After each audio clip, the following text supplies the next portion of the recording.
Welcome to SAM IELTS YouTube channel. How are you all? I hope that you're all super fine and seriously preparing towards your English journey. Well, today's topic is all about using the modal verbs. Well, modal verbs plays a significant role in language English.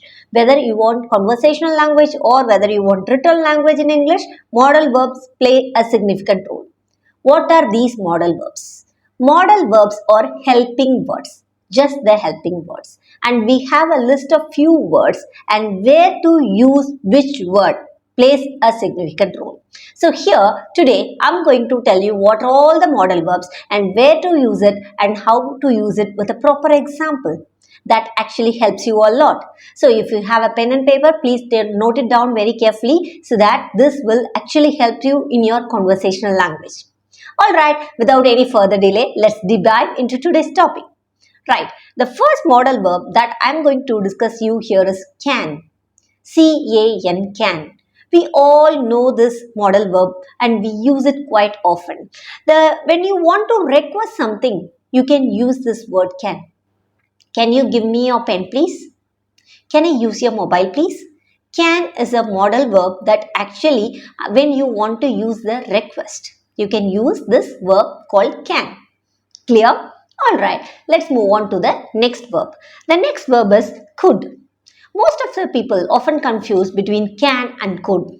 See, could is the advanced version of can. However, when you want to use the verb can for the elder people or for your officials, for something which is formal, you can actually use this verb could. Could you lend me your pen, please? Which would be more polite. When you want to ask your friend to lend your pen, then you can use, can you give me your pen, please? That's absolutely fine. However, if you want to use the pen of your officer, of your higher authority or of your teacher, could you lend your pen, please, ma'am? You can use this word, could. Could is a more formal word of can. Do you understand? The next word is may. What is may? May is the word when you want to offer help to someone. For example, may I help you? This is the word where you can see everywhere, right? May I help you? When you want to offer help to someone, you can use this word may. May I help you? May I give you the pen? May I help you? That's the important thing. Okay? Giving or offering help to someone is may. Are you clear? Yes? Perfect. Let's move on to the next word. The next word is might. When you want to make some suggestions, or giving some opinions, then you can actually use the word might. You might take a right and then take a left. For example, a person is asking you a route and you are not very clear about the route.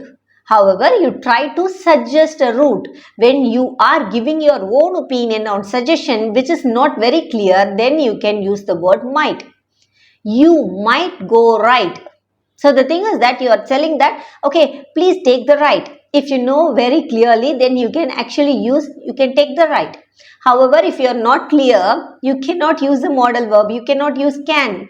You have to use might. You might take right. So that maybe give you a probable right route. Clear? So when you are unclear, when you want to give opinion or suggestion, probably you have to use this word might. Clear? This is a very useful modal verb. When you want to give some suggestions or opinions, use this word and the level of your English proficiency would be multifold. Clear? Perfect. Let's move on to the next word. The next word is will. Will. Will is a very common word that we actually use this with the future tense. I will go to temple tomorrow. See, the thing is that will is a verb that you have to tell when you are very sure about the event. For example, you will have the exams tomorrow. Yes, they are going to have the exams. So there is no doubt in change or any change in that.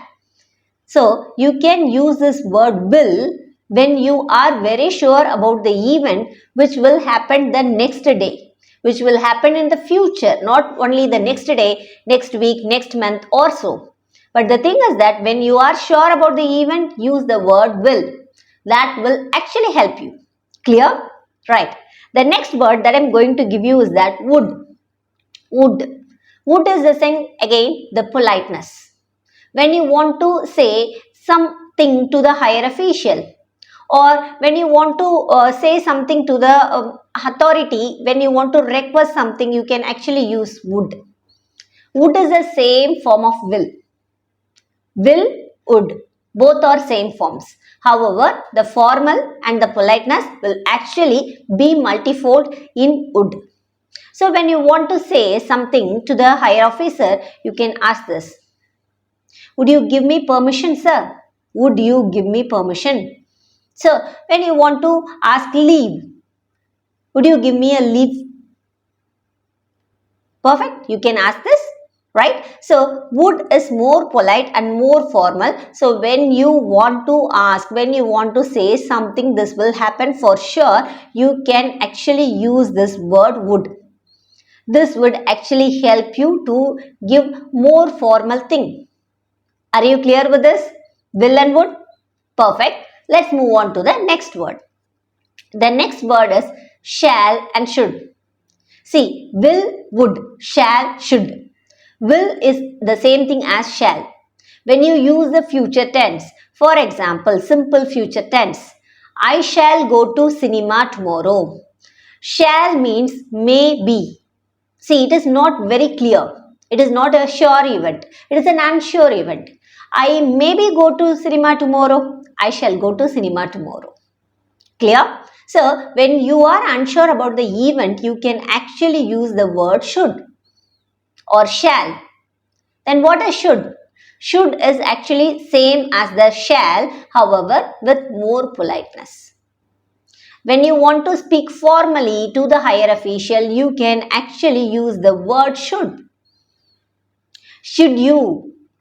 Okay, so the thing is that when you want to speak to higher official, you can actually use this word and it does not require any action.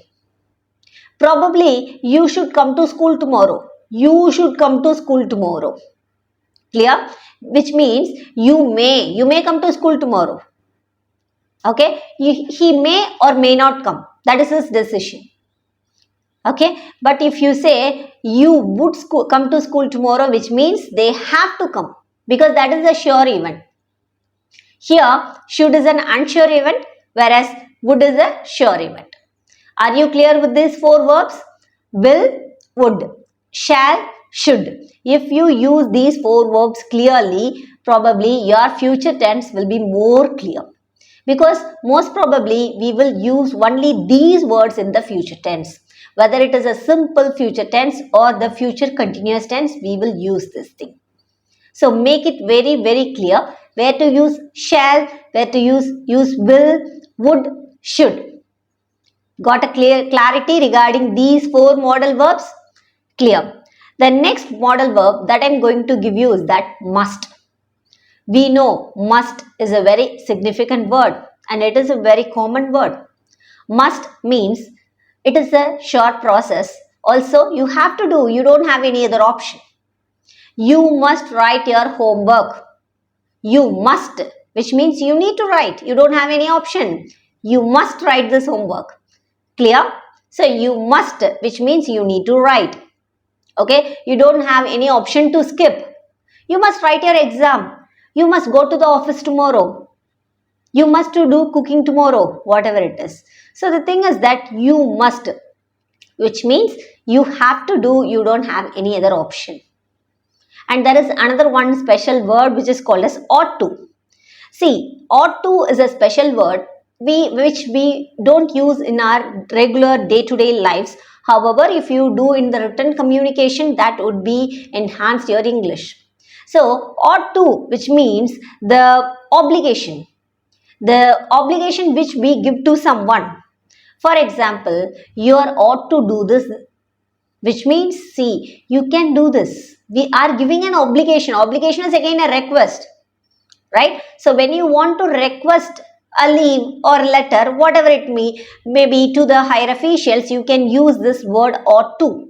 O-U-G-H-T. T-O.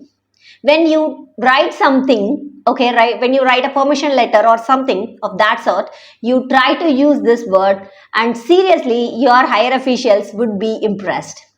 Try to use this word. If you are a student, try to write this in your written communication, thereby your examiner will give you more marks. Are you clear with this? The usage of the modal verbs plays a significant role in the written language also. So, when you want to write something in the future, or when you want to write some instructions, when you want to ask for some help, these modal verbs plays a vital role. So I want all of you to learn these modal verbs. Take a note of it. Make a note of it in the vocabulary journal, which I even mention you every now and then. Vocabulary journal is such a useful tool if you really want to improve your English language. Clear? If you really want to learn about more about English, as well as if you really want to clear the IELTS exam, you can actually visit www.samielts.in or our team WhatsApp number 904314084, where our team experts will really help you to understand your level of English, and we can help you to clear all your English exams. Hope this video is more helpful for you. If you really like this video, please like, share and subscribe to this channel. Also, please share this video to the English learners who's seriously preparing for the English exam, because this modal verbs help them to learn and to grow and evolve. Clear? Thank you.